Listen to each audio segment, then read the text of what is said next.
सर्वप्रथम मी बच्चूभाऊ कडू यांचं शिवसेनेमध्ये स्वागत करतो, त्यांना शुभेच्छा देतो. आज खरं म्हणजे बच्चूभाऊ तसे जुने मूळचे शिवसैनिक, बाळासाहेबांच्या नेतृत्वाखाली काम करणारे शिवसैनिक, आणि गेले 25 वर्ष ते प्रहार संघटने सामाजिक संघटनेचं काम करतायत.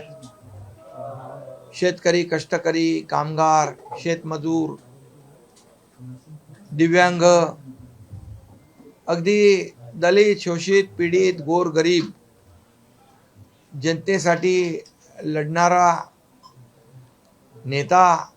मी नेता नाही, कार्यकर्ताच म्हणेल. कार्यकर्त्यासाठी कार्यकर्त्यांनी लढायचं असतं आणि कार्यकर्त्याच्या भूमिकेतून बच्चूभाऊंनी गेले अनेक वर्ष अगदी अपक्ष म्हणून देखील ते निवडून आले आणि अनेक प्रश्नांना न्याय मिळवून घेतला. कर्जमाफीचा देखील प्रश्न जो होता त्यावेळी देखील मोठं आंदोलन त्यांनी राज्यात उभं केलं आणि मुख्यमंत्री महोदय, मी अजितदादा त्यावेळेस होते. कर्जमाफीचा देखील आम्ही निर्णय त्यावेळेस घेतला, कमिटी नेमली आणि झालेल्या विधानसभेच्या अधिवेशनामध्ये तो जाहीर देखील केला. त्यामुळे दिव्यांगांसाठी देखील अनेक आंदोलनं त्यांनी केली. अगदी सर्वसामान्य सर्व घटकांसाठी रस्त्यावर उतरून लढणारा म्हणून, नेता म्हणून त्यांची ओळख आहे, एक लढवय्या नेता म्हणून. आणि म्हणून बाळासाहेबांची शिवसेना, बाळासाहेबांच्या विचारांची शिवसेना, आनंद दिघे साहेबांच्या विचारांची शिवसेना ही त्यांना नवीन नाही आहे. विचार आमचे एकच आहेत, गोरगरिबाला न्याय देणं. मुद्दे आमचे एकच आहेत, सर्वसामान्यांना न्याय देणं. आणि त्यांनी फक्त विधानसभेची उमेदवारी मिळवण्यासाठी शिवसेनेमध्ये प्रवेश केला नाही, तर त्यांनी आमच्याशी चर्चा झाली आणि सर्वसामान्य, दिव्यांग, शेतकरी, शेतमजूर या सर्व घटकांना न्याय मिळवण्यासाठी त्यांनी अनेक प्रश्न जे आहेत त्यांच्या मनामध्ये, त्यांच्या अजेंड्यावर ते त्यांनी मांडले. आणि आमचं महायुतीचं सरकार देखील सर्वसामान्यांचं आहे, गोरगरिबांचं आहे, कष्टकऱ्यांचं आहे, शेतकऱ्यांचं आहे, दिव्यांगांचं आहे. आणि म्हणून आमची भूमिका एक आहे. त्यांच्या मागणीनुसार मी मुख्यमंत्री असताना दिव्यांग मंत्रालय देखील आम्ही सुरू केलं. महाराष्ट्र हे पहिलं राज्य आहे दिव्यांग मंत्रालय स्वतंत्र निर्माण करणारं. असे अनेक निर्णय त्या काळातही घेतले. मुख्यमंत्री पदाच्या माझ्या आजही आपण आताच्या काळात, देवेंद्रजींच्या काळात देखील घेतोय. आणि त्यामुळे सर्वसामान्यांची बांधिलकी नाळ जुळलेला असा नेता आज शिवसेनेमध्ये आलेला आहे. त्यामुळे शिवसेना अधिक मजबूत होईल आणि त्यांच्या कामालाही बळ मिळेल. त्यांची जी काही एक प्रहार सामाजिक संघटना आहे ती सामाजिक काम करत राहील आणि शिवसेना वाढवण्याचं काम बच्चूभाऊंनी मगाशी सांगितलं की गोरगरिबांसाठी लढणारी आणि गोरगरिबांना न्याय देणारी शिवसेना याचा धनुष्यबाण आणि भगवा त्यांनी खांद्यावर घेतला आहे शिवसेना वाढवण्यासाठी. आणि शिवसेना वाढली की सर्वसामान्य कार्यकर्ता, सर्वसामान्य गोरगरीब याला न्याय मिळतो याचा विश्वास त्यांना आहे. आणि म्हणून या विश्वासाने त्यांनी आज शिवसेनेमध्ये सामील झालेले आहेत. त्यांचा विश्वास सार्थ ठरवण्याचं काम आमचे सर्व लोक या ठिकाणी करतील असा विश्वास मी या ठिकाणी देतो. आणि आपल्या सगळ्यांना माहीत आहे की गेले अनेक वर्ष एकनाथ शिंदे राजकारणामध्ये सर्वसामान्य लोकांच्या प्रश्नांना न्याय देण्याचं काम केलंच आणि सर्वसामान्यांच्या पाठीशी उभं राहण्याचं काम देखील केलं. या महाराष्ट्राला पुढे नेण्याचं काम देखील आपण करतोय.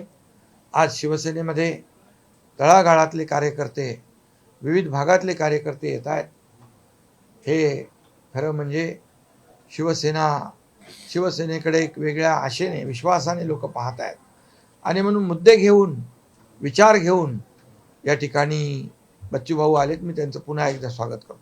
त्यांना मनापासून त्यांच्या पुढच्या वाटचालीत शुभेच्छा देतो. विधान परिषदेसाठी अवघे फॉर्म भरण्यासाठी अवघे 2 तास उरलेले आहेत. बच्चूभाऊंचं नाव जवळपास निश्चित झालेलं आहे. दुसरा उमेदवार नेमका कोण हा सस्पेन्स अजून कायम आहे. तो नेमका कोण आहे आणि हा सस्पेन्स लवकरात लवकर आपण किती वाजेपर्यंत आहे? 3 वाजे शेवटचे 2 तास उरले. मग 3 वाजेपर्यंत आहे. तुम्हाला तिकडे लगेच 3 वाजेच्या आत मिळेल. सर, घोषणा महत्वाची आहे. महाराष्ट्राचं लक्ष लागून राहिलेलं आहे. शिवसेना दुसरा उमेदवार कोण देतात याकडे सर्वांचं लक्ष आहे.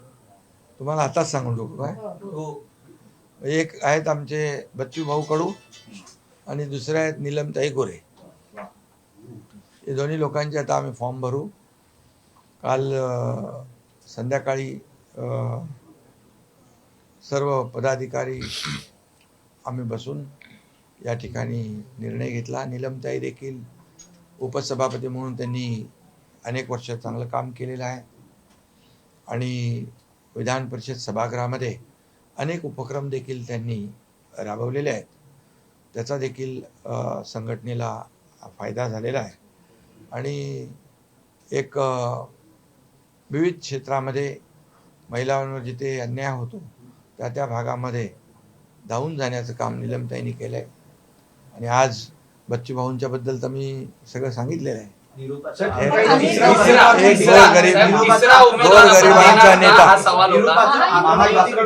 उमेदवार दिला जाणार आहे का? कारण वडेट्टीवार यांनी मुख्यमंत्र्यांची काल रात्री जाऊन भेट घेतलेली. त्यातही 2 गट झालेले. महाविकास आघाडीत बिघाडी झाली आहे. तुम्हाला 3 वाजता बघा, 3 वाजेपर्यंतच फॉर्म भरायची अंतिम वेळ आहे ना. त्यामुळे 3 वाजता सगळ्या गोष्टींचा खुलासा होईल. निरोपाचं आक्रमक भाषण फळाला आलं का? नाही, बघा, नीलमताईंनी काम केलेलं आहे. त्या आमच्या सोबत आल्या. जो आम्ही उठाव केला राज्यामध्ये, राज्याला प्रगतीपथाकडे नेण्यासाठी, त्यावेळेस बच्चूभाऊ देखील आमच्या सोबत होते, खांद्याला खांदा लावून होते. त्यामुळे शेवटी कार्यकर्ता हा काम करत असतो आणि मी पक्षप्रमुख जरी असलो, मुख्य नेता जरी शिवसेनेचा असलो, तरीसुद्धा मी एक कार्यकर्ता म्हणून काम करतो. त्यामुळे जे काम करतायत कार्यकर्ते, त्या कार्यकर्त्यांकडे माझं लक्ष आहे. आणि एका पद कमी असतात, इच्छा अनेक लोक व्यक्त करतात, परंतु याचा अर्थ असा होत नाही की जे आता ज्यांना मिळालं नाही ते दुर्लक्षित राहतील. माझं प्रत्येकावर लक्ष असतं. शिवसेनेमध्ये जो काम करेल तो पुढे जाईल हा नेहमी मी सांगतो.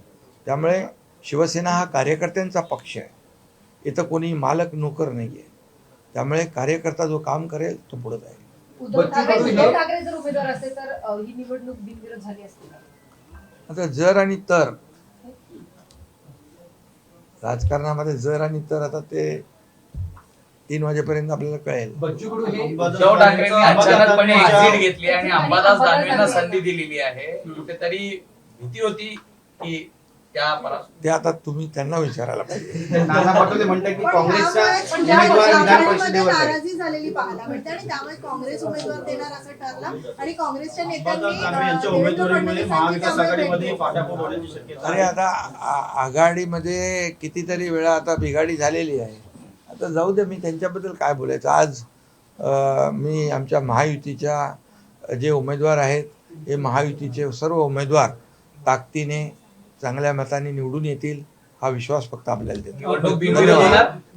शेतकऱ्यांचं नेतृत्व करतात, त्यामुळे त्यांच्यावर काही वेगळी जबाबदारी देणार आणि त्यांची जी संघटना आहे ही संघटना स्वतंत्र राहणार आहे की ती शिवसेनेत असणार आहे? ती आता शिवसेनेशी संलग्न आहे आणि ती एक सामाजिक संघटना आहे, राजकीय संघटना नाही आहे.